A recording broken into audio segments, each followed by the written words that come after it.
2 سالوں سے یہ میرے ساتھ بہت ظلم کر رہا ہے جو کہ میری برداشت سے باہر ہے. گندی ویڈیو دے دے کے یہ میرے ساتھ کرتا تھا اور کرتا تھا, مارتا تھا. جس گھر میں میں رہتی تھی سرونٹ, وہاں پہ میں نے اس عورت کو بھی بتایا, ہر روز بتاتی تھی, لیکن وہ یہی ہمارے معاشرے کی عورتیں ہیں, وہ یہی کہتی ہیں کہ بیٹے بندے ایسے ہی کرتے ہیں, مطلب 21 سال برداشت میں یہ کرو. ابھی آخری کے 2 سالوں میں یہ سب کچھ سلسلہ شروع ہوا؟ اس سے پہلے بھی تھا, لیکن بچے میرے ہو گئے تھے, پھر اب میں نے برداشت تو کرنا تھا, لیکن اب میری برداشت برداشت سے باہر ہو گیا. بچے اب بڑے ہو چکے ہیں, مجھے یہ پتا ہے کہ میرے بچے اب باپ کی سننے لگ گئے ہیں. میرے ساتھ میرا بیٹا نہیں ہے, وہ اپنے باپ کی زبان سنتا ہے.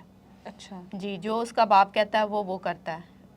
عورت کس کے لیے مرتی ہے؟ بچوں کے لیے. جب بچے ہی نہیں ہیں ساتھ تو کیا فائدہ عورت کا کہ اتنی قربانیاں دے, اپنی لوگوں کے گھروں میں کام کر کر کے پیدا کیے ہیں میں نے. بڑا والا بیٹا میرا وہ بھی ڈیفینس میں کوٹھی میں پیدا ہوا ہے, چھوٹا والا بیٹا میرا وہ بھی ادھر ہی کسی کے گھر میں پیدا ہوا ہے کام کرتے کرتے. اس کو اتنی شرم نہیں آتی تھی کہ میری بیوی اس حالت میں ہے تو تب بھی میں اس کو گھر کا سکون دے دوں. اس نے